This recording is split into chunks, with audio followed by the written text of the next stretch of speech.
हरे कृष्ण प्रिय माता जी। हरे कृष्णा। যে দিদি বলছিল জয়েন করবে, পল্লবী দিদি নাকি, নাম নামটা ভুলে গেছি। ওনারে কয়ে দেবেন না অল্প। দীপমালা দিদি। হ্যাঁ হ্যাঁ, দীপমালা, নামটা ভুলে গেছি। হ্যাঁ, ঠিক আছে, কইতাছি।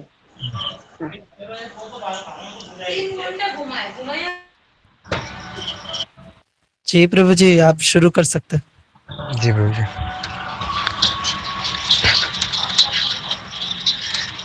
जय राधा माधव कुंज बिहारी, जय राधा माधव कुंज बिहारी, गोपी जन वल्लभ गिरिवरधारी, गोपी जन वल्लभ गिरिवरधारी, यशोदानंदन ब्रज जन रंजन, यशोदानंदन ब्रज जन रंजन, यमुना तीरवनचारी, यमुना तीरवनचारी,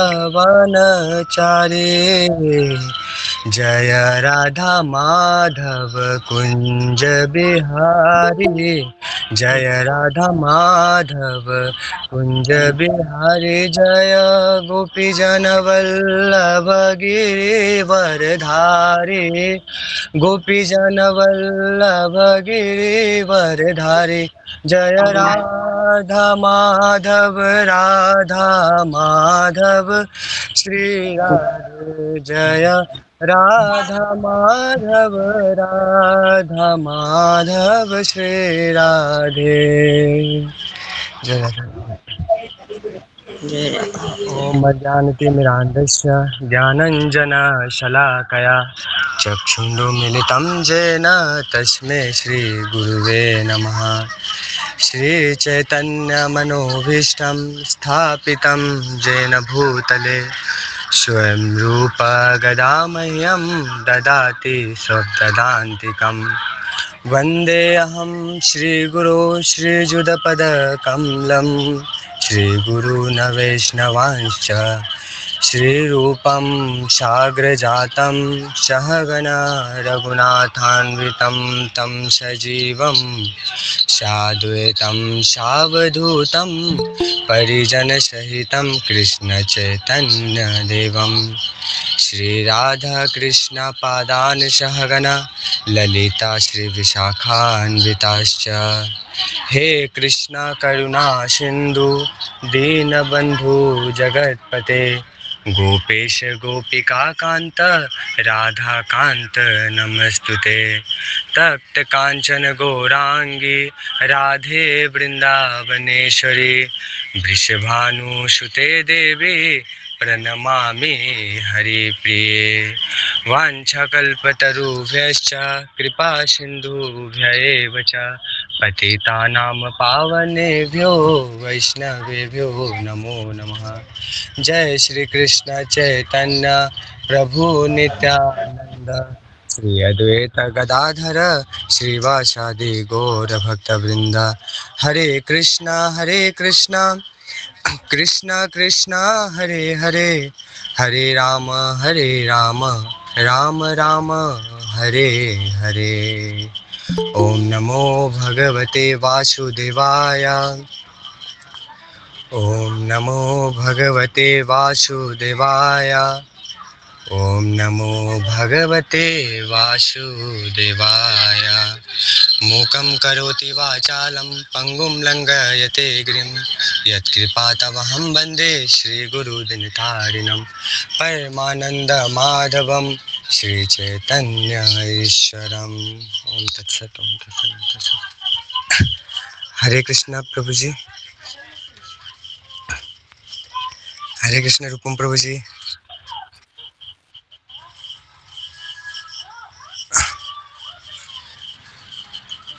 हरे हरे कृष्ण दीपमाला दीदी।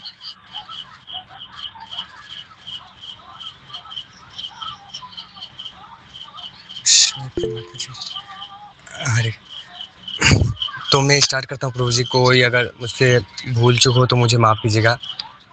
मैं खुद से कुछ नहीं बोलूँगा, मैं बस मैंने जो अपने गुरु वर्ग से सुना है, मेरे आचार्यों से और आप लोगों से मैंने सुना है, तो उसी को मैं बस कॉपी पेस्ट करूँगा और इसमें मेरा कुछ नहीं होगा प्रभु जी। तो जो भी भूल चूक हो तो मुझे माफ़ कीजिएगा। तो मैं शुरू करता हूँ प्रभु जी, आप लोग के आज्ञा हो तो जी मैं शुरू करूँ प्रभु जी? प्रभु जी, विपिन प्रभु बोल रहे हैं, उनका माइक थोड़ा इश्यू है तो वो नहीं बोल पाएंगे। हाँ जी जी वो प्रभु अटेंड कर रहे हैं। ये आप जी। शुरू कर सकते हैं। दीदी ज्वाइन होंगे क्या? राधा दीदी ज्वाइन होने वाली, तब तक ज्वाइन होती। प्रभु राधा दीदी के लिए रुके क्या प्रभु जी? आप शुरू कर दीजिए प्रभु जी, वो तो ज्वाइन कर लेंगे क्योंकि थोड़ा लेट होगा, वो आ जाएंगे। अ, जी प्रभु जी। जी प्रभु जी। चलिए, श्रील प्रभुपाद की जय, राधा स्वामी गुरु महाराज की जय।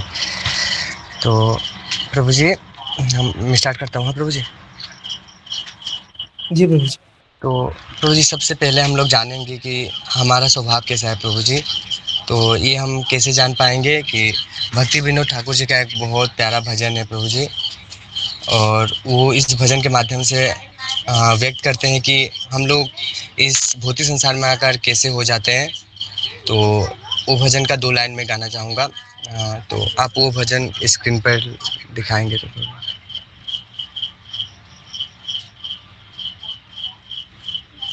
जी प्रभु जी।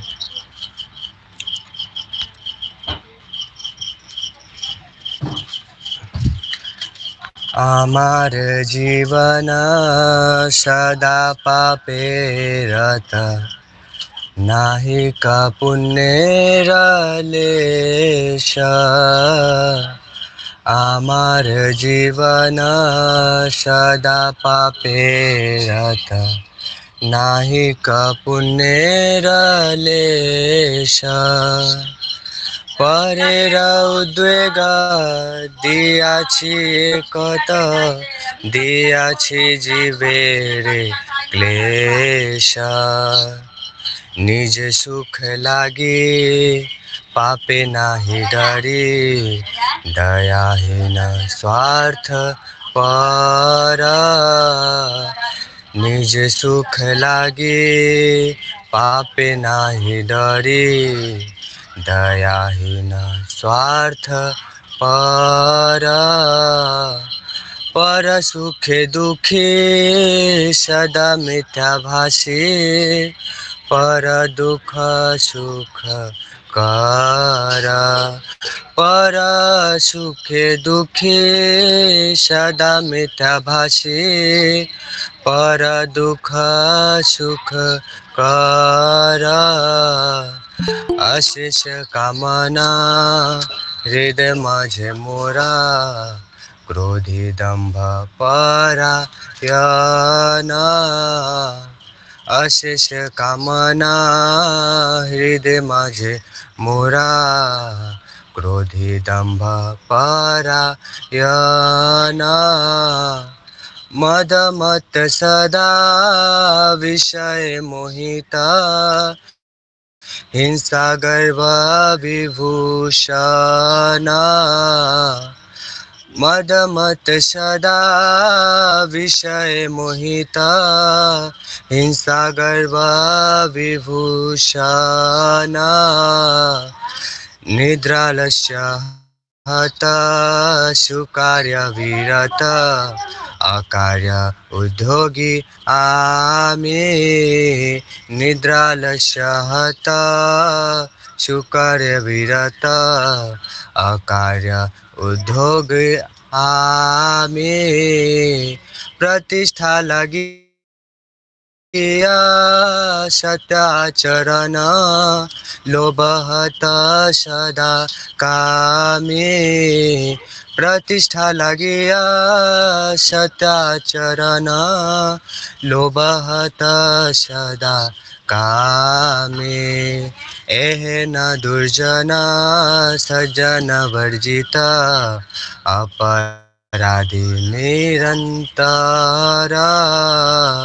एह न दुर्जन सज्जन वर्जित, अपराधी निरंतर। तारा शुभ कार्य शून्य सदानर्थ मना नाना दुखे जरा जरा शुभ कार्य शून्य सदानर्थ मना नाना दुखे जरा जरा वार्धक्य खाना उपाय विहीना ताते दिन अंकिंचना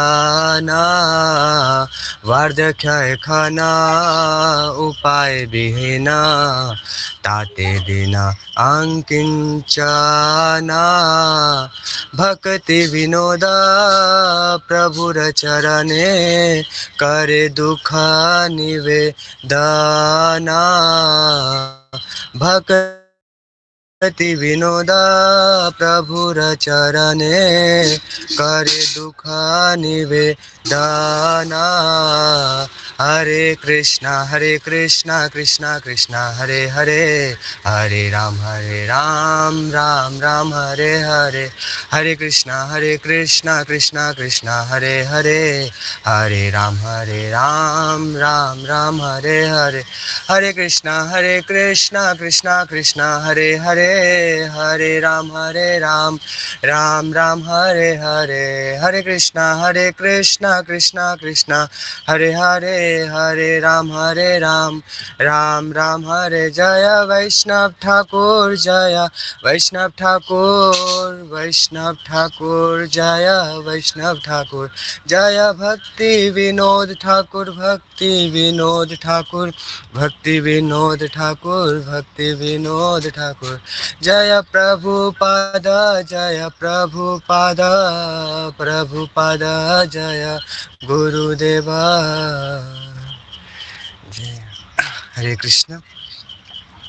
तो इस भजन के माध्यम से भक्ति विनोद ठाकुर जी इतने दीनहीन भाव होकर बोल रहे हैं कि ये तो मुझे ज़्यादा शायद समझाना नहीं पड़ेगा, इसमें बहुत क्लियरली लिखा हुआ है कि भक्ति विनोद ठाकुर जी बोल रहे हैं कि मेरा जो जीवन है वो मैंने पापपूर्ण कार्य में ही व्यतीत कर दिया है और इस पापपूर्ण कार्य का परिणाम क्या हुआ कि मेरे जो जितने सारे पुण्य हैं वो सारे ख़त्म हो चुके हैं और मेरा स्वभाव कैसा हो गया है, मैं बस दूसरों को क्लेश देता हूँ और उन्हें कष्ट पहुँचाता हूँ और इस पापपूर्ण कार्य में हमें इतना आनंद, वो बोल रहे हैं मुझे इतना आनंद मिलता है कि हम लोग दूसरे को कष्ट दे रहे हैं, ये पाप है, ये हम लोग सोचते ही नहीं, मैं सोचता ही नहीं, वो बोल रहे हैं कि इसमें मुझे इतना आनंद मिलता है और इससे डरते भी नहीं है। और वो बोल रहे हैं कि वो इतने निर्दयी और स्वार्थी हो गए हैं कि दूसरों का दुख उन्हें सुख लगने लगा है और वो बोल रहे हैं कि मेरे मन में अनेक भौतिक इच्छाएं हैं और मैं क्रोध से भरा हुआ हूँ। तो और बोल रहे हैं कि मेरे अंदर अहंकार भी है और वो बोल रहे हैं कि मेरे जो मिथ्या अहंकार और जो घमंड है वो मेरे आभूषण है। तो और वो बोलते हैं कि मैंने जितने पापपूर्ण कार्य है उसको सबको त्याग दिया है और मैं इस संसार में आकर धोखाधड़ी जो करते हैं वो सब में ही मुझे अच्छा लगने लगा है। लालच के बस में हम काम क्रोध के इच्छा से हम लोग लिप्त हो जाते हैं। तो वो देखिए कितने वो तो एक परम वैष्णव है, वो सब हम लोग को दिखा रहे हैं कि हम लोग अपने आप को पहचान पाते हैं कि हम लोग कैसे हैं प्रभु जी। तो हम लोग सामान्य जीवन में भी देखते हैं कि अगर हमारे पड़ोस में या कहीं पर कुछ हो रहा है, मान लीजिए झगड़ा ही हो रहा है, तो हमें और अच्छा लगता है देखने में कि वो झगड़ा और बढ़े क्योंकि हमारा मन उसको देखकर आनंदित होता है कि हम लोग इतने पतित हो जाते हैं। हम लोग ये नहीं सोचते कि वो झगड़ा ख़त्म हो जाए, सब तो ऐसे सोचते हैं, स्पेशली मेरा ऐसा हृदय में होता है, देखकर सुख मिलता है प्रभु जी। तो लेकिन हम लोग क्या है, हम लोग शुद्ध ही है प्रभु जी, ऐसे नहीं है कि हम लोग को किसी का दुख देखकर अच्छा लगता है। लेकिन जब हम लोग इस भौतिक संसार में आते हैं तो अनेक प्रकार के अशुभ तत्व हैं प्रभु जी, उनके संपर्क में जब हम लोग आते हैं तो हम लोग भी दूषित हो जाते हैं और दूसरों को कष्ट देना हमें सुख लगने लगता है प्रभु जी। तो हरे कृष्ण प्रभु। जी आप लोग सुन रहे हैं? कुछ भूल होगा तो माफ़ कीजिएगा प्रभु जी। जी, हरे कृष्णा जी, सुनाई दे रहा है अच्छे से। हाँ जी प्रभु जी। तो हम लोग इसको ही सुख मान बैठते हैं प्रभु जी, जो असलियत में सुख तो है नहीं। जैसे प्रभु जी नॉर्मल प्रभुपाद जी एक एग्जांपल देते हैं कि जैसे ऊँट है रेगिस्तान में, तो ऊँट क्या होता है, वो कांटेदार जो घास पत्ते होता है उसको खाते हैं, तो वो खाते हैं तब उनका गला अंदर से कट जाता है तो खून निकलने लगता है। तो ऊँट क्या सोचता है, खून में जब वो मिक्स हो जाता है वो घास जो होता है तो बहुत टेस्टी लगता है ऊँट को, तो ऊँट को बहुत खाने में स्वाद लगता है और बहुत चिबा चिबा कर बहुत खाता है। तो वो नहीं पता जे वो उस रस, उस पत्ते का रस नहीं, वो मेरे खून का ही रस है। तो इसी प्रकार हम लोग इस संसार में आकर कि हम लोग जिसको कर्ज दे रहे हैं या हम लोग जिसको सुखी खुश जिससे हम लोग खुश हो पाएंगे इस भौतिक संसार के जो अनेक प्रकार के चीज़ है, तो वो हम लोग का दुख ही का कारण है, लेकिन हम लोग ये नहीं समझ पाते, उसको खुश सुख मान बैठते हैं प्रभु जी। तो यहाँ पर तो हम लोग ऐसे मतलब दुख में लिपते रहते हैं, लेकिन एक मोड़ ऐसा आता है प्रभु जी हम लोग का जीवन में कि हम लोग सब इस सब से ऊब जाते हैं, और हम लोग शांत हो जाते हैं और भगवान से बहुत हृदय से अपने भगवान से प्रार्थना करते हैं कि हे नाथ, हम लोग इस किस क्या पाप पुण्य करने में लिप्त हो गए हैं। मैं कुछ नहीं समझ पा रहा हूँ, मैं ये करना मेरे लिए अच्छा है या बुरा है, मैं क्या कर रहा हूँ। तो भगवान, जब हम लोग भगवान के सामने बच्चे के भांति हम लोग पेश होते हैं, बच्चे के समान हम लोग भगवान से याचना करने लगते हैं, तो भगवान क्या करते हैं, भगवान भी हमारे साथ प्यारी प्यारी लीलाएं करने लगते हैं। तो उसमें सबसे प्यारी लीला क्या होता है, वो हमारे जीवन में वैष्णव को भेजते हैं और गुरु को भेजते हैं। तो जब वैष्णव या गुरु हमारे जीवन में आते हैं प्रभु जी, तो जैसे एक सामान्य अन्न होता है, अन्न सब लोग समझेंगे या नहीं, अभिषेक प्रभु जी आप अन्न मतलब समझते हैं? अन्न मतलब फूड, जो हम लोग खाते हैं, भात चावल होता है वही। तो वो तो एक सामान्य अन्न होता है, लेकिन जब वो उसमें तुलसी पत्र चला जाता है और भगवान को भोग लग जाता है तो प्रसादम बन जाता है। तो जब वैष्णव हमारे जीवन में आते हैं, तो हमें वैष्णव आते हैं, प्रभुपाद जी आते हैं, गुरुदेव आते हैं, तो हमें तुलसी माला से हमारे कंठी में बांध देते हैं, हमें तिलक करवा देते हैं, तो हम लोग भोगी पदार्थ होते हैं जो इस संसार को भोग करते हैं, तो हम भोगी से हम लोग भी प्रसाद हो जाते हैं, वैष्णव की उपाधि हमें मिल जाता है। वैष्णव तो नहीं बन पाते लेकिन ऐसा उपाधि मिल जाता है। तो तो आते हैं जब, तो और हम लोग तो इतने मतलब हम लोग बहुत ब्लेस्ड है कि हम लोग को प्रभुपाद जी मिले हैं और इतना प्यारा संस्थान मिला है, और हम हमारे यहाँ पर अनगिनत कोमल हृदय वाले वैष्णव है जिससे हम श्रवण कर सकते हैं, उनकी कृपा प्राप्त कर सकते हैं। और जहाँ तक मैंने देखा है कि यहाँ पर अनेक भक्त का मैंने संग किया है, जैसे हो गया पुराण प्रभु जी हो गए, देवारुण प्रभु जी, रूपम प्रभु जी, राधा माता जी, तो और अनेक यहाँ पर बहुत लोग हैं जिनका मैंने संग किया है। तो संग से मुझे पता चला कि वैष्णव का संग कितना हम लोग का लाइफ में इम्पोर्टेंस देता है। और पुराण प्रभु से तो मैंने ज़्यादा सीखा है कि वो वैष्णव संग को ज़्यादा जोड़ देते हैं। अगर मान लीजिए मैं कभी मंदिर भी नहीं जाता चाहता था और मैं कभी बोलता था प्रभु जी मुझे ना कृष्णा से बहुत प्रेम है, कि कृष्णा अगर नहीं होंगे तो मैं कैसे रहूँगा, तो प्रभु जी बोलते थे कि हाँ, नहीं, कृष्णा से ज़्यादा अगर हम लोग वैष्णव को हम लोग अपने जीवन में लाएंगे तो कृष्णा ऑटोमेटिकली हमारे जीवन में आ जाएंगे। तो वो ज़्यादा वैष्णव पर, वैष्णव संघ पर ज़्यादा जोर देते हैं। तो देखिए कि भगवान का इतना कृपा और उनको वैष्णव का संघ मिल गया, वो नौगांव में भी है हिज ग्रेस गौरहरि प्रभु जी के साथ। तो वैष्णव पर वो बहुत जोर देते हैं, उनसे भी मुझे कुछ सीखने को मिला है। तो और हमारे इस्कॉन में भी अनेक ऐसे भक्त हैं जिनसे हम बहुत कुछ सीख सकते हैं। तो यहाँ पर एक छोटा सा मैं एक बोलना चाहता हूँ कुछ, कि हम लोग कभी कभी भगवान के धाम में जाते हैं, जैसे हम लोग कभी मायापुर चले जाते हैं, कभी वृंदावन चले जाते हैं, कभी अयोध्या चले जाते हैं, जहाँ से हमें, जहाँ भगवान ने लीला किया है या भगवान ने वहाँ पर अपना चरण चरण दिया है, तो वो तो एक सामान्य राज्य या नगर रहता है, लेकिन जब वो भगवान वहाँ पर अवतरित होते हैं तो वो एक राज्य या नगर ना रहकर वो तीर्थ में परिवर्तन हो जाता है। पहले तो वो सामान्य राज्य ही रहता है, लेकिन जब भगवान वहाँ पर आते हैं तब वो तीर्थ हो जाता है। तो हम लोग चल पड़ते हैं वहाँ पर, वहाँ का कृपा लेने, वहाँ का दर्शन करने के लिए। लेकिन देखिए यहाँ भगवान के चरण का महिमा का बताया गया कि चरण वहाँ उस धाम पर पड़ा है तो वो राज्य या जो नगर था वो तीर्थ बन गया है। तो उसी प्रकार एक जो शुद्ध भक्त होता है या वैष्णव होता है, वो सदैव अपने हृदय में भगवान के चरण कमलों का आश्रय लेकर उनका स्मरण करता है। और ब्रह्म संहिता में भी एक श्लोक है, प्रेमाञ्जना चक्षुरितभक्तिविलोचनेन शन्तशदेव हृदयेषु विलोकयन्ति यश्यामसुन्दरचिन्त्यगुणस्वरूपं गोविन्दमादिपुरुषं तम् अहं भजामि। कि एक शुद्ध भक्त प्रेमांजना चक्षु व्यक्ति विलोचनेना, तो यहाँ पर क्या बोल रहे हैं कि जो एक शुद्ध भक्त होते हैं, वैष्णव होते हैं, वो अपने जो नेत्र है उसमें प्रेम रूपी अंजन, अंजन जो काजल होता है वो लगाकर भगवान का सदैव अपने हृदय में दर्शन करते हैं। तो जब वो भगवान के अपने हृदय में सदैव भगवान का स्मरण करते हैं तो भगवान का चरण कमल उनके हृदय में सदैव वास करता है।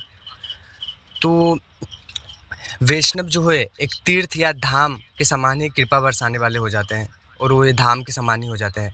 और अगर हम किसी धाम में भी जाने में असमर्थ है तो हमेशा हम अगर थोड़ा भी वैष्णव का संग किया हो हमने, तो हमें सोचना चाहिए कि हम धाम में ही वास कर रहे हैं। और हम किसी धाम में भी जाते हैं तो इस भौतिक नेत्रों से दर्शन करते हैं। जैसे मान लीजिए हम मायापुर गए या वृंदावन गए, तो वहाँ पर क्या देखते हैं हम, बड़े बड़े बिल्डिंग देखते हैं, बड़े बड़े कारखाने देखते हैं, और ये भी देखते हैं अगर हमारा मन मुताबिक कुछ नहीं हुआ तो हम उसमें कमियां भी निकालते हैं। ऐसा ऐसा तो होता है। बहुत लोग आकर बोलते हैं कि हम लोग मायापुर गए थे तो वहाँ पर मैंने बहुत कुछ देखा तो मुझे गलत लगा। तो क्या भौतिक दृष्टि से दर्शन करने गए थे। तो हिज ग्रेस मैंने पुंडरीकाक्ष प्रभु जी से ये सुना था, बहुत प्यारा जो संवाद है। तो उन्होंने बोला था कि हमें इस भौतिक दृष्टि से हमें दर्शन करने नहीं जाना चाहिए, हमें अपने कानों से दर्शन करने जाना चाहिए।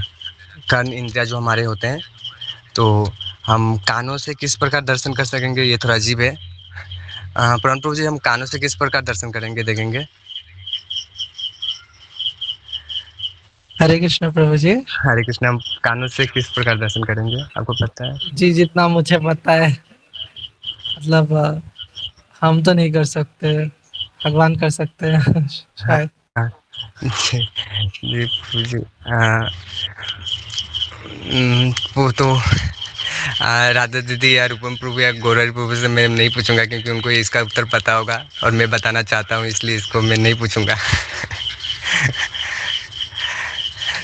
तो देखिए कैसे हम लोग कानों से दर्शन करते हैं कि आप लोग सिंपली मैं भी बोलूँगा, आप लोग सब लोग अपने आँख बंद कीजिए और मैं बोलूँगा गुलाब जामुन। तो यहाँ पर किसको किसको गुलाब जामुन देखा, प्लीज़ मुझे ऑडियो ऑन करके बताइए।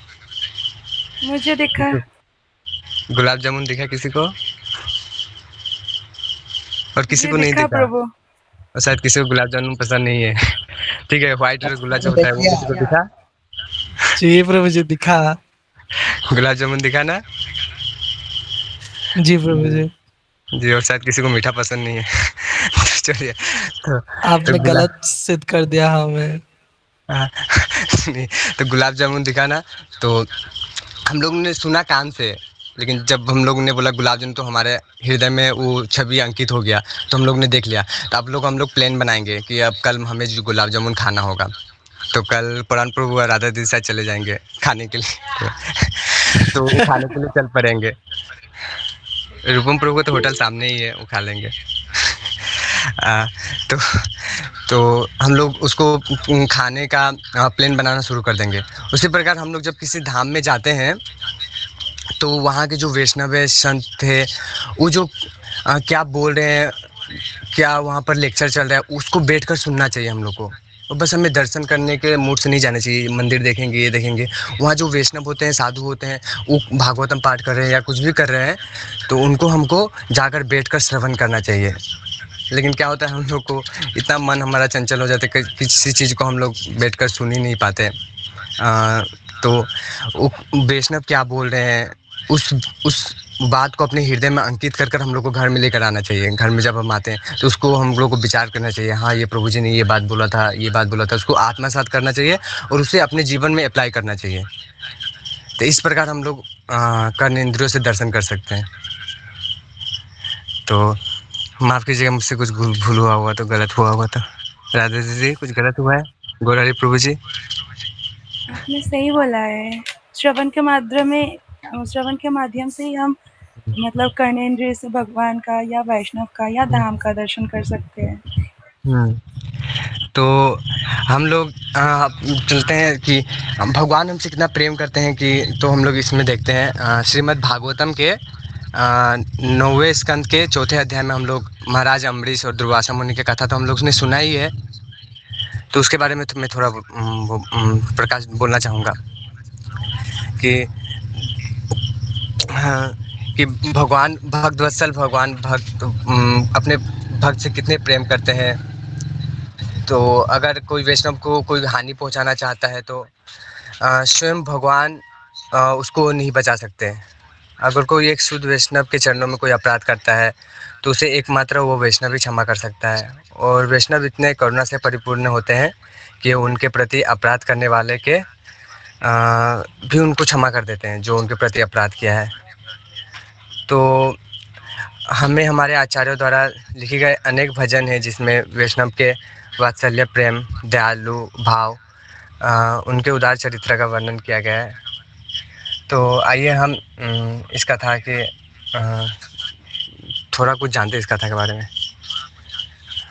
तो हम पहले महाराज अम्बरीश के बारे में थोड़ा जान लेते हैं कि वो कौन थे। तो देखिए, मनु के पुत्र नभाग हुए। ये श्रीमद् भागवतम का एक कथा है। महाराज अम्बरीश इस समस्त जगत जो था उसके सम्राट थे और इसके साथ साथ एक शक्तिशाली और विख्यात भक्त भी थे। वो एक राजा भी थे और उनके साथ साथ वो एक भक्त भी थे। वो राजा भी थे और भक्त भी थे। और भौतिक जगत के वो जो ऐश्वर्य होता है, जो टेम्प्रोरी नहीं होता है, क्षणिक होता है, वो इस बात को जानते थे कि ये सब क्षणिक है और इस माया के वश में वो नहीं थे। लेकिन आज के भौतिकवादी संसार में हम क्या देखते हैं कि किसी के पास सभी प्रकार के ऐश्वर्य हो तो वो भक्ति करने वाले को, पुराने ज़माने के लोगों भक्ति करते हैं, लोग भक्ति करते हैं। और ये सो कॉल्ड जो स्टैंडर्ड सोसाइटी के साथ वो लोग नहीं बैठ सकते, ऐसा मतलब सोचने लगते हैं। लेकिन हम महाराज अम्बरीश के चरित्र से सीखते हैं कि उनके पास कुछ चीज़ का कमी नहीं था। वो एक राजा थे। यहाँ पर इसमें बताया गया है कि वो पूरा जो साम्राज्य है उसके वो राजा थे। उनके पास सभी प्रकार के ऐश्वर्य था, मान था, सम्मान था, धन संपत्ति, वैभव, सबसे वो परिपूर्ण थे। महाराज अम्बरीश के पास से ऐसा कुछ नहीं था जो उनके पास नहीं था। तो वो इन सब का वो उनके पास थोड़ा भी अहंकार नहीं था और इस सब का वो भोग भी नहीं कर रहे थे, क्योंकि उनको पता है ये सब मेरा नहीं है, ये सब मेरे कर्म के हिसाब से मुझे मिला हुआ है और ये सब क्षणिक है। वो इन सब में होते हुए भी वो इन सब से अलग थे। वो एक शुद्ध भक्त भी थे, तो इसी प्रकार से बल से वो जान पाते थे कि इस सब में मुझे नहीं पढ़ना है। और वो अपने राज्य को भी बहुत सुंदर तरीके से अपने भक्ति को लेकर वो चलाते थे। और वो इसमें एक श्लोक था कि वो महाराज अम्बरीश अपने जितने इंद्रिय है, हमारे जितने इंद्रिय, वो सब भगवान की सेवा में वो लगाते थे। जैसे मान लीजिए वो अपने मन को कृष्ण के चरण कमलों के ध्यान में लगाते थे। अपने शब्दों को कृष्णा के महिमा का गुणगान करने में लगाते थे, हाथों के कृष्णा के मंदिर की सफाई में लगाते थे, अपने कानों को कृष्णा की कथा को सुनने में लगाते थे, अपने आँखों को कृष्णा के विग्रह के दर्शन में लगाते थे, अपने स्पर्श इंद्रियों को भगवान के भक्तों के शरीर को छूने में लगाते थे, जीभ को भगवान के प्रसाद पाने में लगाते थे, पैरों को भगवान के मंदिर तक जाने में लगाते थे और अपने सिर को भगवान को प्रणाम करने में लगाते थे, झुकाते थे भगवान के सामने। तो हम देखते हैं कि महाराज अम्बरीश अपने सारी इंद्रियों को परम पुरुषोत्तम भगवान श्री कृष्ण के सेवा में उन्होंने लगा दिया था। तो और उनका संबंध वो सदैव बनाए रखते थे, इसलिए इस जो माया है उनको छू भी नहीं पाते थे, क्योंकि वो सदैव कृष्ण को अपने हृदय में रखते थे। और इस कलयुग में ये मार्ग और सुलभ हो गया है। जैसा कि हम लोग देखते हैं कि पुराण प्रभु जी ने नेक्स्ट क्लास जिन्होंने यहाँ पर अटेंड किया था, तो पुराण प्रभु जी ने महाप्रभु का कृपा से हमें अवगत कराया था कि महाप्रभु ने हमें कितना अमूल्य हरि नाम का उपहार दिया है, कि एकमात्र हरि नाम ही है वो साधन है जिससे हम इस भवसागर को पार कर सकते हैं। कि हरे नाम एवं केवलम कलेव नास्तेव गतिरन्यथा। कि हरि नाम के अलावा दूसरा कोई साधन नहीं है, साधन नहीं है। इसका पिछले क्लास में पुराण प्रभु जी ने बहुत अच्छे तरीके से बताया था, इसका हरि नाम के बारे में भी बताया था, महाप्रभु की कृपा के बारे में भी बताया था। तो हरि नाम ही एकमात्र सुलभ उपाय है। कि समझ लीजिए इस भौतिक संसार में तो ऐसा नहीं है कि हम लोग आजकल तो बहुत सब लोग के पास टाइम ही नहीं है, सब लोग इतने बिजी रहते हैं, किसी को ऑफिस जाना है, किसी को अनेक प्रकार के काम होते हैं। तो वो भगवान के लिए सबसे पहले हम लोग अगर किसी के पास जाते हैं कि आप लोग भक्ति कीजिए, तो सब लोग पहले यही बोलते हैं कि हमारे पास तो समय ही नहीं है, हम कैसे भक्ति करें, हमारे पास गीता पढ़ने का भी समय नहीं है, ये भी बोलते हैं लोग। तो सिंपली कुछ नहीं करना है। भगवान इतना इस कलयुग तो हम लोग बहुत सौभाग्यशाली इस मध्य कलयुग में हम लोगों ने जन्म लिया है, क्योंकि दूसरे युगों में तो भगवान को पाने के लिए बहुत सारा तपस्या करना पड़ता था, यज्ञ करना पड़ता था, ध्यान करना पड़ता था। लेकिन इस कलयुग में एकमात्र नाम, हम जितने भी हमें अभी तक जो देखता हूँ मोबाइल में, प्रेमानंद महाराज जी हो गए, राही जगेश नाथानाथ स्वामी जी हो गए, प्रभुपाद हो गए, जितने लोगों का मैं प्रवचन सुनता हूँ, लास्ट में उनका पूरा सबका सार यही होता है नाम। कि नाम अगर हम लोग लेते हैं तो बहुत सुलभता से हम लोग हरि के धाम में जा सकते हैं। और अभी हिज ग्रेस अतुल गौरांग प्रभु जी हम लोग को क्लास देते हैं, वो तो स्पेशली हम लोग को नाम पर बहुत ज़्यादा फोर्स करते हैं। वो पुराण प्रभु जी को पता होगा, नाम पर इतना फोर्स करते हैं वो। तो आइए फिर हम लोग आगे बढ़ते हैं। तो क्या हुआ, एक बार महाराज अम्बरीश वृंदावन धाम में एकादशी का व्रत किए हुए थे। ये तो कथा सबको पता होगा, इसलिए मैं शॉर्ट में बोल दूंगा। एकादशी का व्रत किए हुए थे। तो ऐसा होता है कि एकादशी के दूसरे दिन द्वादशी होता है, और व्रत खोलना बहुत एक लिमिट टाइम पर व्रत इसी टाइम पर खोलना होता है, ऐसा मतलब एक नियम होता है। तो उसी समय दुर्वासा मुनि महाराज अम्बरीश के घर अतिथि के रूप में आ गए। तो महाराज अम्बरीश ने उनका बहुत आदरपूर्वक स्वागत किया। महाराज अम्बरीश को उन्होंने उनके यहाँ भोजन करने का आमंत्रण भी दिया। तो क्या होता था, आगे के साधु संत बहुत बार स्नान करते थे, दोपहर को, सुबह, शाम को, मतलब अनगिनत बार संत स्नान करते थे। तो दोपहर का समय था, तो महाराज दुर्वासा जो थे, वो एक बहुत क्रोधी, आप लोगों को पता ही होगा महाराज दुर्वासा का क्रोध से कोई नहीं बच पाता, उनको छोटे छोटे बातों पर क्रोध आ जाता है। तो दुर्वासा मुनि चले गए, नदी में नहाने चले गए।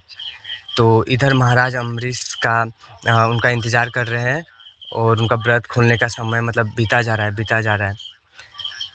हाँ, तो ब्राह्मणों को, जो उन्होंने ब्राह्मणों से सुना है कि एकादशी का जो व्रत करते हैं, वो द्वादशी पर एक टाइम होता है, तो उसको औपचारिकता का निभाने के लिए उसी टाइम पर व्रत को खोलना होता है। तो इधर तो दुर्वासा मुनि तो नदी पर थे, नहा रहे थे, उनका आने में बहुत लेट हो रहा था। तो महाराज अम्बरीश ने क्या किया कि थोड़ा सा जल पी लिया वो अपने व्रत को खोलने के लिए, क्योंकि ये एक पारण का समय ऐसा होता है। इधर तो महाराज अम्बरीश अपनी माया शक्ति के बल पर उन्होंने जान लिया था कि कुछ तो घटना घटा है, और वे आए महाराज अम्बरीश के, वो स्नान कर लौट आए महाराज अम्बरीश के घर में। तो जब वो आए तो उन्होंने महाराज अम्बरीश को बहुत डाँटना शुरू कर दिया और वो तो बहुत क्रोधित थे। तो उनका क्रोध इतना पर भी शांत नहीं हुआ तो उन्होंने क्या किया, उन्होंने अपने जटा से एक अग्नि रूपी राक्षस को उत्पन्न किया और वो राक्षस महाराज अम्बरीश को मतलब वो हबी जलाकर ख़त्म कर देगा, ऐसा रूप में उत्पन्न हुआ। लेकिन भगवान अपने भक्त से बहुत प्रेम करते हैं और वो भगवान से पहले भगवान का जो सुदर्शन चक्र रहता है, उनके भक्तों को रक्षा करने के लिए वो हमेशा तैयार रहता है। तो और एक शुद्ध भक्त भी होता है। देखिए इतना कुछ यहाँ पर हो रहा था कि महाराज दुर्वासा, ऋषि दुर्वासा उनको इतना डांट रहे थे और उन्होंने इतना भयंकर राक्षस को उत्पन्न किया उनको मारने के लिए, लेकिन जो महाराज अम्बरीश थे वो थोड़ा भी नहीं डर रहे थे। वो अपनी जगह पर ऐसे ही शांत भाव से खड़े थे, क्योंकि उनको पता था कि मेरे भगवान मेरी रक्षा करेंगे और उससे विचलित नहीं हो रहे थे। और भगवान भी बोलते हैं कि अध्याय गीता में लिखा हुआ है, अध्याय 13 के 8 से 12 नंबर श्लोक तक लिखा हुआ है कि जो लोग दुख और सुख से विचलित नहीं होते और एक समान रहते हैं सभी में, वो लोग मुझे अत्यंत प्रिय है। तो महाराज अम्बरीश भी ये क्वालिटीज़ उनमें था, तो वो दुख में सुख में समभाव रहते थे, तो भगवान भी उनको बहुत प्रेम करते थे। तो क्या हुआ, भगवान का जो सुदर्शन चक्र है, और मैं एक बात बोलना चाहता हूँ, भगवान अपने भक्तों से इतना प्रेम करते हैं कि उन्होंने गीता में बोला था अर्जुन को कि तुम ये घोषणा कर दो कि कौनते प्रति जानाति न में भक्त्या प्रणश्यति, कि मेरे भक्तों का कभी विनाश नहीं होता। भगवान बोलते हैं कि तुम उच्च स्वर में घोषणा करो कि मेरे भक्त का कभी भी विनाश नहीं होगा। भगवान खुद ये बात नहीं बोलते हैं, वो अपने भक्त के माध्यम से बोलते हैं, अर्जुन को बोलते हैं बोलने के लिए, क्योंकि भगवान कभी कभी अपने वचन से मुकर जाते हैं, लेकिन वो अपने भक्त का बात को कभी काट नहीं सकते हैं। इसलिए वो भक्त अर्जुन को बोलते हैं कि तुम ये घोषणा कर दो कि जो मेरे भक्त हैं उनका कभी विनाश नहीं होता। तो भगवान का जो सुदर्शन चक्र है वो महाराज अम्बरीश की रक्षा करने के लिए अलग-अलग वो राक्षस के सामने आ गए और उस राक्षस को जलाकर एक सेकंड में जलाकर ख़त्म कर दिया।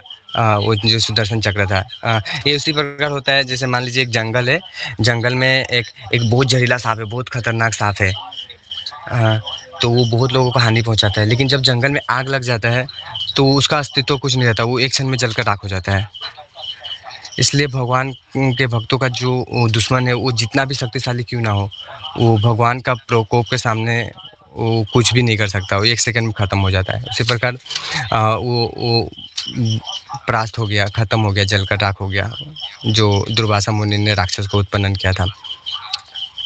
तो अब क्या हुआ, वो सुदर्शन चक्र क्या हुआ, वो अब दुर्वासा मुनि के पीछे पीछे वो उनको मारने के लिए वो मतलब दुर्वासा मुनि का पीछा करने लगा। अब जो दुर्वासा मुनि अपने घमंड में इतने चूर थे, इतना पराक्रम गौरवशाली वो है, वो ब्रह्मलोक में ब्रह्मा के पास गए, शिव लोक में शिव के पास गए, लेकिन वहाँ पर ना ब्रह्मा ना शिव कोई भी उनकी रक्षा नहीं कर पाया। अंत में वो बैकुंठ में भी गए, विष्णु के पास। स्वयं विष्णु भी, संपूर्ण ब्रह्मांड के जो मालिक है विष्णु, वो भी उनको रक्षा देने में असमर्थ रहे।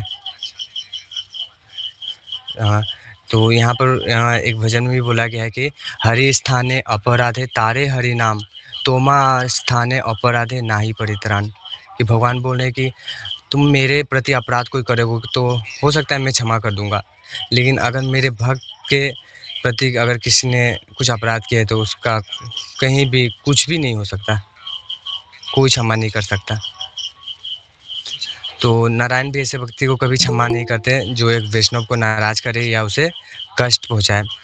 और भगवान श्रीमद् भागवतम के 9वें स्कंद के 4थे अध्याय के 63 श्लोक में बोलते हैं कि अहम भक्त पराधीनो ही स्वतंत्र इव द्विज साधु वीर ग्रसता हृदयो भक्तिर भक्त जनप्रिय। यहाँ पर भगवान क्या बोल रहे हैं कि मैं अपने भक्तों के पूर्ण नियंत्रण में रहता हूँ। अहम भक्त पराधीनो, यहाँ पर जो समग्र विश्व के जो मालिक है वो बोलते हैं वो भक्त के नियंत्रण में रहते हैं और वो स्वतंत्रता नहीं है, ऐसा बोल रहे हैं ही स्वतंत्र इव द्विजम, मैं स्वतंत्र नहीं हूँ, मैं अपने भक्त के नियंत्रण में रहता हूँ।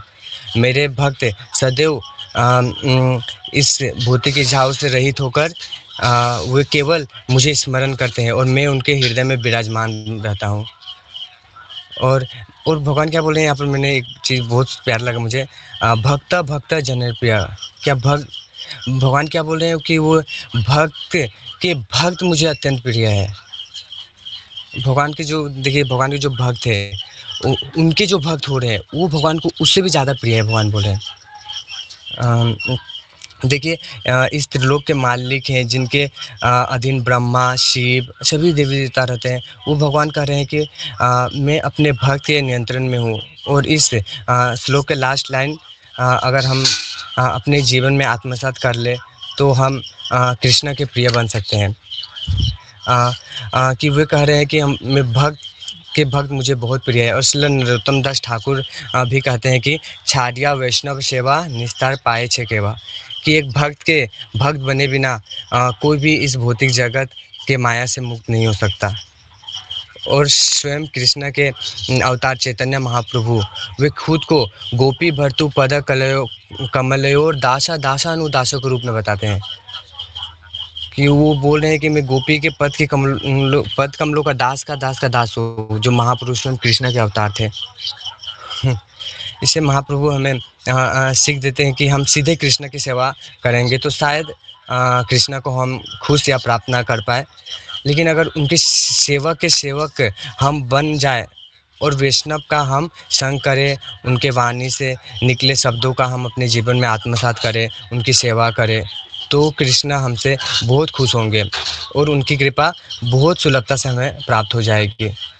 और दुर्वासा मुनि की इस दयनीय दशा को देखकर नारायण ने उन्हें क्या बोला कि आप भगवान, आपने एक वैष्णव के चरणों में अपराध किया था, आपको उस वैष्णव भी क्षमा करता है, तो आप महाराज अम्बरीश के पास जाइए। तो उन्होंने अलग-अलग बैकुंठ लोक से महाराज अम्बरीश के पास चल दिए। तो वो जब महाराज अम्बरीश के पास आए तो महाराज अम्बरीश के उनको वो जो सुदर्शन चक्र के प्रभाव से उनका पीठ पूरा जल चुका था, बहुत दयनीय दशा हो चुकी थी दुर्वासा मुनि का। तो वो जाकर महाराज अम्बरीश के चरणों में गिर पड़े। तो देखिए यहाँ पर जब वो उनके चरणों में गिर पड़े तो महाराज अम्बरीश को बहुत दुख होने लगा, उनको लज्जा आने लगी, उनको शर्म लगने लगा कि मेरे कारण एक ऋषि को इतना कष्ट भोगना पड़ रहा है। वो बहुत दुखी हो गए। देखिए यही एक वैष्णव का क्वालिटी है कि अगर मान लीजिए हमारे इस भौतिक संसार में देखते हैं, अगर हमें कोई कुछ बुरा बोल देता है या कुछ हमारे साथ गलत करता है तो हम अब सोचने लगते हैं उसका भी कैसे बुरा हो, उसका भी मतलब हम लोग ऐसे होता ही नहीं है उसका अच्छा सोच सकते हैं। मतलब इस भौतिक संसार में आकर हम इतने पतित हो जाते हैं। लेकिन यहाँ पर महाराज अम्बरीश क्या थे, उनके प्रति जो इतना बड़ा अपराध किया था, सामान्य एक उन्होंने बस एक जल ही पिया था, उसके लिए उनको महाराज ऋषि दुर्वासा ने उनको इतना बड़ा दंड दिया कि उन्होंने एक राक्षस को पैदा किया उनको मारने के लिए। फिर भी महाराज अम्बरीश इतने मतलब अच्छे थे कि उन्होंने उनको उठाया, उनका चरण धोआ, फिर उनको आसन पर बिठाया। फिर इससे पहले तो उन्होंने सुदर्शन चक्र से बहुत स्तुति प्रार्थना की कि आज तक अगर मैंने थोड़ा भी अगर भक्ति किया है, भगवान विष्णु का सच्चे हृदय से अगर सेवा किया है, तो आप इनको क्षमा कर दीजिए और आप लौट जाइए। तो सुदर्शन चक्र भी उनके प्रार्थना से खुश होकर वो दुर्वासा मुनि का प्राणों को छोड़ दिए और वो चले गए। तो क्या हुआ, महाराज अम्बरीश ने उनको बैठाया, उनको भोजन कराया और वो तब वो अपना व्रत तोड़े, वो उन्होंने अन्न खाया। और ये वो अन्न कैसे खाया बताया उन्होंने 1 सालों तक जल पीकर उन्होंने वो थे कि ये जो लीला यहाँ पर चल रहा था, जब दुर्वासा मुनि के पीछे पीछे सुदर्शन चक्र जा रहा था, तो ये सब हो रहा था, वो विष्णु लोक में गए, ब्रह्मा लोक में गए, जहाँ गए, तो इस धरती पर समय के हिसाब से 1 साल व्यतीत हो चुके थे। तो महाराज अम्बरीश जो थे वो 1 सालों तक उसी पानी पीकर ही निर्वाह कर रहे थे, उन्होंने अभी तक अपना व्रत नहीं खोला था। तो उन्होंने पहले क्या किया, ऋषि दुर्वासा को भोजन कराया, बहुत अच्छे से उनका सम्मान किया। फिर उन्होंने अपना व्रत भी खोला। तो हमें एक भक्त को यहाँ से सीख मिलता है कि हमें एक भक्त को एक साधारण व्यक्ति नहीं समझना चाहिए, कि हमें हमेशा वैष्णव के सानिध्य में रहना चाहिए। और श्रील नरोत्तम दास ठाकुर ने वैष्णव की महिमा का गुणगान बहुत सुंदर से किया है अपने भजनों में, कि आश्रय लोया भोजे तारे कृष्ण नाही तजे आर सब मोरे आकारण वैष्णव चरण प्रेम भक्ति दीते बोल आर केह न है बोलो बन। कि अगर हम लोग वैष्णव का आश्रय लेकर अगर भजन करेंगे तो कृष्ण हमको नहीं कभी नहीं त्याग सकते। इसलिए हम लोग को वैष्णव का सबसे पहले हम लोग को वैष्णव का सेवा करना चाहिए, वैष्णव का संग करना चाहिए। उनका सेवा करेंगे तो कृष्ण ऑटोमेटिकली ऐसे ही खुश हो जाएंगे। तो ज़्यादा हम लोग को फोकस करना चाहिए वैष्णव संग में और वैष्णव सेवा में। और हिज ग्रेस राधानाथ स्वामी गुरु महाराज वो बोलते हैं कि हमारे जीवन में भगवान के ओर से मिला हुआ सबसे बड़ा आशीर्वाद यही है कि हम भक्त का संग कर रहे हैं या भक्त हमारे दोस्त बने। और इस आशीर्वाद को हमें हल्के में नहीं लेना चाहिए, वो बोलते हैं हिज ग्रेस राधानाथ स्वामी। और वो बोलते हैं कि ये ऐसा नहीं कि हमारे भक्त का संग हमें इतने आसानी से मिल गया, हजारों जन्मों के बाद हमें एक वैष्णव का संग मिलता है। और हर जन्म में हम अनेक प्रकार के दुख से हम लोग गुजरते हैं, जन्म, व्याधि, मृत्यु, और इस सब को झेलने के बाद अंत में हमें भक्तों का संग मिलता है। जो हमारे जीवन का मूल उद्देश्य जो है भक्तों का संग करना, वो हमें मिलता है। His grace Radhanath, his holiness Radhanath Swami ji बताते हैं। और वो बताते हैं कि आध्यात्मिक दुनिया का जो दरवाज़ा है वो बहुत आसानी से खुल जाएगा अगर हम लोग भक्त का संग करते हैं तो। इतना आसान साधन बता रहे हैं कि आध्यात्मिक दुनिया में अगर हमें बैक टू गॉडहेड होना जाना है तो बोल रहे हैं कि हमें भक्तों का अगर हम लोग संग कर लिए तो आसानी से वहाँ का दरवाज़ा खुल जाएगा।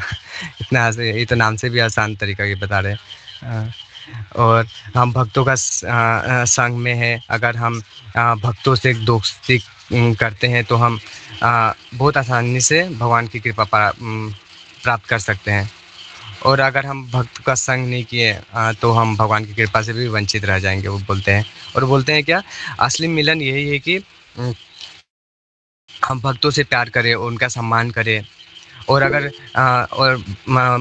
और हम, क्योंकि भक्त एक महाप्रभु के भक्त हैं और उनके भक्त हम हुए तो भगवान ऑटोमेटिकली ऐसे ही खुश हो जाएंगे। और बोलते हैं कि हमें भक्त की सहायता करना चाहिए। अगर किसी भक्त को हमारी सहायता है तो हमें उनसे याचना करना चाहिए कि हमारी आप मदद कीजिए, कृपा कीजिए। हम लोग को साथ में बैठकर कृष्णा का कथा सुनना चाहिए एक भक्त को। और कभी हम भक्ति में गिरने लगे तो दूसरे भक्त हमारी सहायता करें। वो अगर भक्ति में उनका कुछ रुकावट आ रहा है तो हम लोग उनकी सहायता करें। हमें ऐसा होना चाहिए। हम एक दूसरे को पग पग पर हमें साथ देना चाहिए और हमें अपने आप को माया से बचाते रहना चाहिए। खुद को माया से बचने का प्रयास नहीं करना चाहिए। हमें भक्त को भी, दूसरे भक्त अगर कोई कुछ मुसीबत में तो उनको भी सहायता करना चाहिए। हिज होलीनेस राधानाथ स्वामी जी बोलते हैं। और वो बोलते हैं कि हम सब मिलकर एक दूसरे को भक्ति में आगे बढ़ने में मदद कर सकते हैं। और हम लोग स्पिरिचुअली, मटेरियली सब चीज़ में हमें एक दूसरे को सहायता करना चाहिए। और साथ मिलकर कृष्ण कीर्तन करना चाहिए, प्रसाद पाना चाहिए, नाचना चाहिए, कृष्ण प्रेम में मग्न होना चाहिए। तो ये भक्तों पर मतलब बहुत जोर देते हैं, भक्त का संग पर। तो मुझसे कुछ भूल हुआ हो तो माफ़ कीजिएगा। हरे कृष्णा। मैं कुछ गलत बोला और राधा दीदी, यहाँ पे बहुत बड़े बड़े डिवोटी हैं, रूपन प्रभु जी, पुराणजीत प्रभु जी, हिजगिरे गौरहरी प्रभु जी, सुदीप प्रभु जी, और बहुत लोग हैं। हरे कृष्णा। जी, हरे कृष्ण प्रभु जी। बहुत अच्छा लगा। मैं तो बोलने लायक नहीं हूँ। अब अनुतमा माता जी, विपिन प्रभु जी, उनसे पूछिए, वो लोग बोलेंगे। मैंने कहा माइक म्यूट है। मुझसे कुछ अपराध या भूल हुआ होगा तो माफ़ कीजिएगा। ये एक बहुत कठिन विषय है। एक वैष्णव के ऊपर बोलना मतलब ये मेरे बस का बात नहीं है। तो मैं इतना कृतार्थ हूँ कि मुझे आप लोग का संग मिला। मुझे इस लायक तो हूँ नहीं, लेकिन आज मुझे ये बोलने का मौका मिला। ये बहुत उच्च लेवल का बात है, एक वैष्णव के बारे में बोलना। भगवान के बारे में तो आसानी से बोल सकते हैं, लेकिन वैष्णव के बारे में नहीं बोल पाएँगे। तो मैं भी नहीं बोल पाया, तो माफ़ कीजिएगा आप लोग। हरे कृष्णा राधा दीदी माता जी। हरे कृष्णा प्रभु। तो मैं आज इतना ही बोलकर इससे आगे मैं नहीं बोल पाऊँगा। आपने बहुत क्योंकि अच्छा बोला, बहुत सुंदर वाह, और कोटेशंस बहुत अच्छा था। तो प्रिया माता जी, दीपमाला माता जी, सब लोग अगर कुछ भूल होगा तो माफ़ कीजिएगा, कुछ गलती होगा तो बताइएगा, मैं सुधार करूँगा इसमें। हरे ये बस हम लोग का टेस्ट क्लास है। कृष्णा हरे कृष्ण। तो पुराण प्रभु जी, हरे कृष्णा। जी बहुत प्रभु सारी जी। तो मैं इतने बोलकर ख़त्म करूँगा। जी प्रभु जी, बहुत-बहुत शुक्रिया आपने आज हमें मौका दिया नहीं तो इन आप सब लोग के आपने बारे में हमें जानने के लिए। जी बोलिए प्रभु जी। नहीं, आपने हमें मौका दिया प्रभु जी। क्या तो बात बोल रहे हो, मुझे क्यों बोल रहे हो? और आप बहुत ही ज़्यादा थैंक यू सभी को, सभी सभी भक्तों को सभी लोग जुड़ने यहाँ के पर है। लिए। हुँ, जी तो प्रभु जी। जी प्रभु जी, तो मैं यहाँ पर आप अपना मैं यहीं पर समापन कर रहा हूँ अपना कथा को। वाञ्छाकल्पतरुभ्यश्च कृपा सिन्धुभ्येव च पतितानां पावनेभ्यो वैष्णवेभ्यो नमो नमः। हरे कृष्ण। नेक्स्ट क्लास राधा दी और रूपम प्रभु जी का इंतजार रहेगा। हरे कृष्ण। अगला क्लास कौन देगा ये राधा माता जी, रूपन प्रभु जी, गौरहर के शब्दास प्रभु जी डिसाइड करेंगे। हरे कृष्ण। हरे कृष्ण प्रभु जी। हाँ पौराण प्रभु, ये हम लोग बाद में डिसाइड कर लेते हैं। हाँ हाँ, अभी नहीं, बाद में ही। जी जरूर। जी बहुत बहुत शुक्रिया दीदी ज्वाइन करने के लिए। बहुत बहुत बहुत शुक्रिया जी, बहुत आप लोगों ने शुक्रिया ज्वाइन किया। इनविटेशन देने के लिए। नहीं, बहुत बहुत शुक्रिया। थैंक यू प्रभु जी। हरे कृष्णा। हरे कृष्ण। जय श्री जी आप प्रभुपाद लोग की फिर से जय। आइएगा। जय श्रीला सब प्रभु। लोग आइएगा, बहुत जय अच्छा लगा श्री सब लोग आते प्रभुपाद। हैं। हरे कृष्ण। जय वैष्णव ठाकुर की जय, सभी वैष्णव की जय। जय